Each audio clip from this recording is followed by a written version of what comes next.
నమస్తే అండి, నేను రజా. కాపులు చూపట వైసీపీ వైపట అంటే కాపులంతా కూడా ఇప్పుడు వైసీపీ వైపే చూస్తున్నారనేది ఒక కొత్త నినాదాన్ని మార్కెట్లోకి తీసుకొచ్చారు. ఏమంటే కాపులు పవన్ కళ్యాణ్ చెంత ఉంటే, టీడీపీ చెంత ఉంటే మేము గెలవడం కష్టం, అసమం అని గ్రహించినట్టున్నారు. అందుకోసం అని చెప్పేసి ఈరోజు కాపుల చూపు వైసీపీ వైపు అని చెప్పేసి ఒక వార్తని సోషల్ మీడియా వేదికగా సృష్టించడం, అలాగే మెయిన్ స్ట్రీమ్ ఛానల్స్లో కూడా పవన్ కళ్యాణ్ దగ్గర నుంచి కాపులంతా కూడా దూరం అయిపోతున్నారు, టీడీపీ పార్టీ సానుభూతి పరులకు ఉన్నటువంటి కాపులంతా కూడా దూరం అయిపోతారని ఒక ప్రోపగాండా అంటే నడిపిస్తూ ఉన్నటువంటి పరిస్థితి. నిజాలు మాట్లాడుకుందాం. కాపు సామాజిక వర్గానికి సంబంధించినటువంటి వ్యక్తులు చాలా మంది ఉండొచ్చు మన ఛానల్కి సంబంధించి కూడా.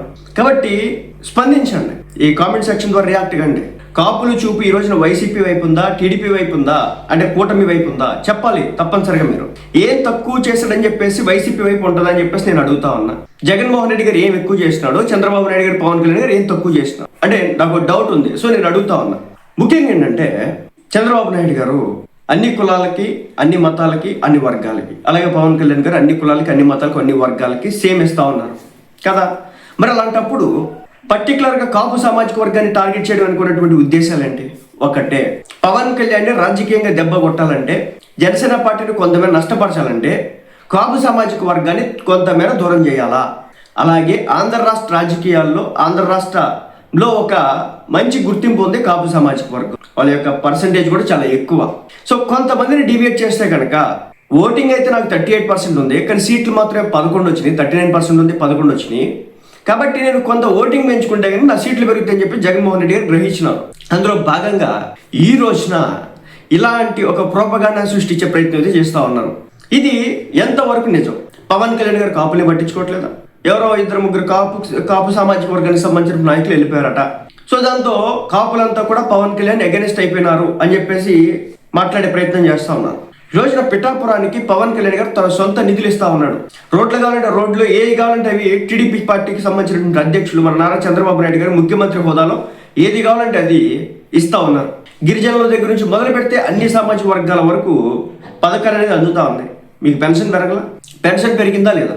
అలాగే ఫ్రీ బస్ తిరుగుతుందా లేదా?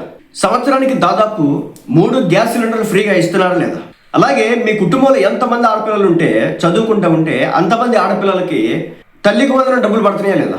ఇక్కడ కాకుండా రైతులకు సంబంధించి కూడా ఎప్పటికప్పుడు వాళ్ళ డబ్బులు వాళ్ళకి ఇచ్చే ప్రయత్నం చేస్తూ ఉంది ఇప్పుడు ఉన్నటువంటి కూటమి ప్రభుత్వం. ఎక్కడ తక్కువ చేస్తూ ఉన్నారు? సూపర్ 6 హామీల్లో మెజారిటీ హామీలు అయితే నెరవేర్చడం అయితే జరిగింది. అలాగే అమరావతి దగ్గరికి వెళ్దాం. ఈరోజు అమరావతి ఎంత గ్రాండ్గా తయారవుతా ఉంది. మీరు చూడండి, కుదిరితే విజయవాడ రండి, అమరావతి ప్రాంతంలోకి వెళ్ళండి. అక్కడ హైకోర్టు బిల్డింగ్ దగ్గర నుంచి మొదలు పెడితే, జిఐడి టవర్స్ దగ్గర నుంచి మొదలు పెడితే, హ్యాపీనెస్ట్ ప్రాజెక్ట్ దగ్గర నుంచి మొదలు పెడితే, రోడ్ల దగ్గర నుంచి మొదలు పెడితే, ఎమ్మెల్యే ఎంపీ బిల్డింగ్స్ క్వార్టర్స్ దగ్గర నుంచి మొదలు పెడితే, ఎమ్మెల్సీ క్వార్టర్స్ దగ్గర నుంచి మొదలు పెడితే, ఇలా 1 కాదు 2 కాదు అనేకమైనవి అక్కడ అన్నీ కూడా తయారవుతా ఉన్నాయి.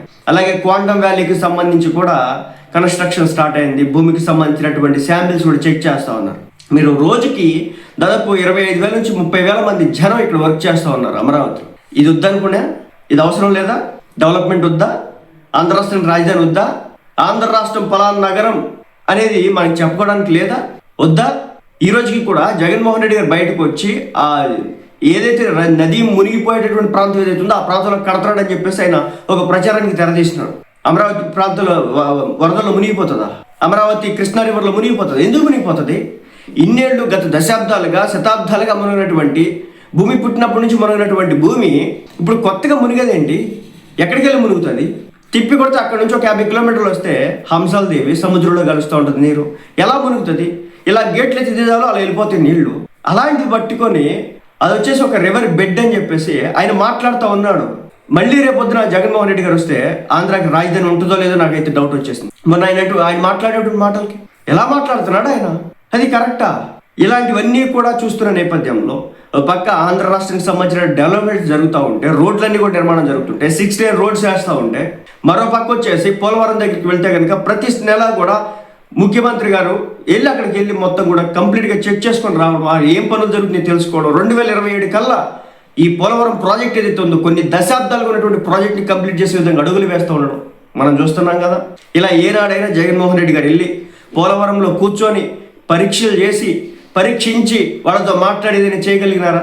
ఇందుకోసం అని చెప్పేసి కాపులంతా కూడా ఇప్పుడు జగన్మోహన్ రెడ్డి గారు వైపు తిప్పాలా? లేదు, గత 5 సంవత్సరాల్లో జగన్మోహన్ రెడ్డి గారు కాపులకి కొత్తగా పెట్టిందండి, కొత్తగా ఇచ్చిందేంటి? ఏం దోచిపెట్టారు? ఎవరి జీవితాలు పైకి తెచ్చినారు? డబ్బులైతే పంచారు, దానివల్ల ఎవరి జీవితాలు బయటపడ్డాయి? నాకు తెలియగలుగుతాను.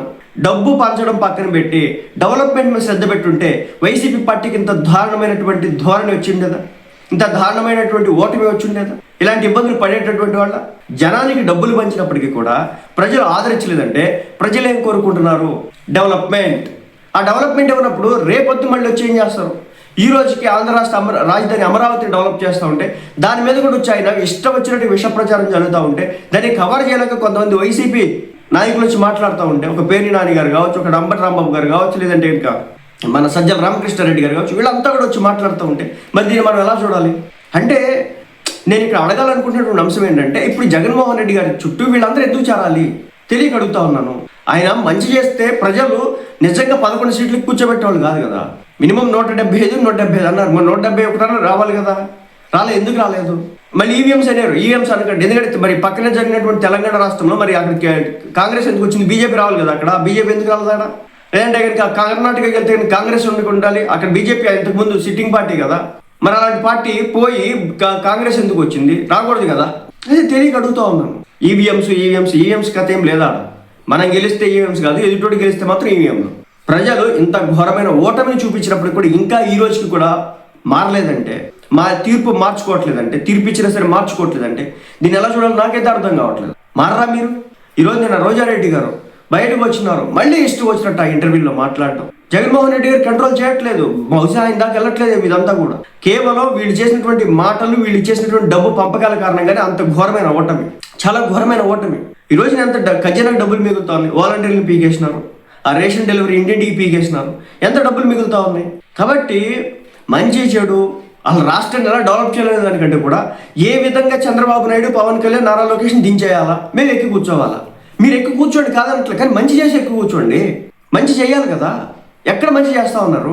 నాకు కనపట్లేదు అది. ఒకవేళ మంచి చేస్తే మీ గురించే మాట్లాడుతుంది కదా, పలానా జగన్మోహన్ రెడ్డి గారు మంచి చేసినాడు. కానీ ఈరోజు వస్తే నిన్నగాక మొన్న 2 సంవత్సరాలు అయిపోయింది, అమరావతిలో వచ్చి ఇక్కడికి వచ్చి ఇలాంటి మాటలు మాట్లాడారంటే ఏమనాలి? మరో పక్క వైజాగ్ విషయానికి వెళ్తాం. వైజాగ్ ఈరోజు డెవలప్ అవుతుంది కంప్లీట్గా. అనేక రకాల ఐటీ కంపెనీలన్నీ కూడా వైజాగ్ వస్తూ ఉన్నాయి. నారా లోకేష్ గారు స్పష్టంగా ఇన్ఫోసిస్ని కావచ్చు, టీసీఎస్ని కావచ్చు, కాగ్నిజెంట్ని కావచ్చు, వీటన్నిటి కూడా అక్కడికి తీసుకొచ్చి పెట్టినారు. రకరకాల ఆయిల్ రిఫైనరీస్ ఆంధ్రాకి వచ్చింది ఈ రోజున. అలాగే డేటా సెంటర్లో గూగుల్ డేటా సెంటర్ వచ్చింది, అమెజాన్కి సంబంధించిన వాళ్ళు వస్తున్నారు, అదాని డేటా సెంటర్ ఉన్నాడు. అంటే ఇంత చేస్తున్నప్పటికీ, ఇంత డెవలప్మెంట్ చూపిస్తున్నప్పటికి కూడా కాపులంతా కూడా మీ వైపు తిరుగుతారు అనుకోవడం మూర్ఖత్వం. మరో మాట, ఇప్పుడు మొన్న వచ్చినటువంటి విషయం ఏంటంటే, మన పవన్ కళ్యాణ్ గారిని ఓడించడం కోసం అని చెప్పేసి నెక్స్ట్ ఎలక్షన్స్లో అక్కడ వచ్చేసి ఇక్కడ పిఠాపురంలో వచ్చేసి ఆయన నిలబెడతారంట, ముద్రగడ పద్మనాభరెడ్డి గారిని నిలబెట్టండి. ఎవరు కాదన్నారు? ఎవరు నిలబడ్డా ఓకే కదా. ఒకవేళ పవన్ కళ్యాణ్ గారు ఇచ్చిన మాట నెరవేర్చకపోతే, చెప్పిన హామీలు చేయకపోతే, ప్రజలకు ఇచ్చినటువంటి వాగ్దానాలను నెరవేర్చకపోతే తప్పనిసరిగా ప్రజలు ఓడగొడతారు, దాంట్లో తప్పే ఉంది. కానీ మళ్ళీ చెప్తున్నా, నాకు డబ్బు పంపకం కంటే కూడా డెవలప్మెంట్ ఇంపార్టెంట్. ఈరోజు తెలంగాణ నుంచి ప్రజలు గంపలు వచ్చి పడ్డారు. హైదరాబాద్ అంతా ఖాళీ అయిపోయింది. ఎందుకు అయిపోయింది? దేనికోసం అయింది? వాళ్ళు మన దగ్గరకు వచ్చేసారు కాబట్టి అయింది.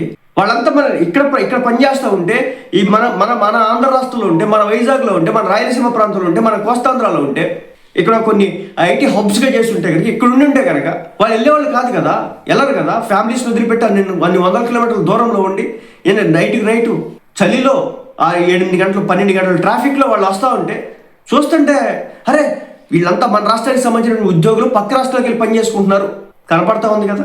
వీళ్ళంతా మన రాష్ట్రాలకు ఎలా తెప్పించాలి, మన రాష్ట్రంలో ఉద్యోగ కల్పన ఏ విధంగా చేయించాలి, మన రాష్ట్రంలో ఐటీ కంపెనీలు ఎలా చేయించాలని చేయాలి. కానీ పవన్ కళ్యాణ్ దగ్గరికి కాపులు దూరం అయిపోతున్నారు, టీడీపీ పార్టీకి కాపులు దూరం అయిపోతున్నారు, ఇంకేదో సిపిఐ పార్టీకి కాపులు దూరం. కాపులు మ్యాటర్ కాదు ఇక్కడ. కాపులకి పవన్ కళ్యాణ్ అన్యాయం చేసినాడా? కూటమి ప్రభుత్వం అన్యాయం చేసిందా? వాళ్ళు ఏమైనా దాష్టికాలకు గురి చేస్తూ ఉందా? లేదు కదా. అందరి కులాలను ఎలా చూస్తున్నారో సమానంగా చూసుకుంటూ పోతా ఉన్నారు. అందరికి పథకాలు వచ్చిన రోజులు అందిస్తున్నారు. ఇప్పుడు బస్సులు తిప్పడంలో, బస్సులు ఎక్కడంలో 0 టికెట్లు కొడతారు కదా మహిళలందరికీ. తారతమ్యం ఉందా? ఎక్కడా కూడా లేదు, తారతమ్యం లేదు. మరి ఎందుకు ఈ భేదాలు? సో పవన్ కళ్యాణ్ని ఒక సైకలాజికల్గా దెబ్బ కొట్టడానికి పవన్ కళ్యాణ్ గారి దగ్గర నుంచి, కూటమి ప్రభుత్వం దగ్గర నుంచి ఇప్పుడున్నటువంటి కాపులంతా కూడా దూరం జరిగిపోతున్నారు. ఒకరిద్దరు వెళ్ళిపోయినంత మాత్రం అది కాపులు మొత్తం వెళ్ళిపోయినట్టు కాదు. వాళ్ళ వ్యక్తిగత లాభాలు ఇంకేమైనా రకరకాలు ఉండొచ్చు. సో ఆంధ్ర రాష్ట్రం ఇప్పుడు డెవలప్మెంట్ జరుగుతూ ఉంది. నెక్స్ట్ 5 ఏళ్లలో కూడా ఇప్పుడు ఉన్నటువంటి కూటమి ప్రభుత్వం ఉంటే కనుక భవిష్యత్ అనేది ఇంకా పెరగడానికి అవకాశం ఉంది. లేదు మేము తుంచేసుకుంటామంటే ఇంకా అది ఆంధ్రప్రదేశ్ అదృష్టంగా మనం చూడొచ్చు.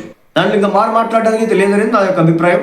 సో మీరు చెప్పండి, కాపులంతా కూడా పవన్ కళ్యాణ్ గారి వైపు నుంచి దూరం అయిపోయి జగన్మోహన్ రెడ్డి గారి వైపు చూస్తున్నారా? నెంబర్ 1. నెంబర్ 2, ఆంధ్ర రాష్ట్రం ఇప్పుడు నేను చెప్పినటువంటి అభివృద్ధి జరగట్లేదని చెప్తారా? ఇప్పుడు అమరావతిలో జరుగుతున్నటువంటి డెవలప్మెంట్స్ ఏవైతే ఉన్నాయో జరగట్లేదని చెప్తారా? ఒకసారి చూసి చెప్పండి.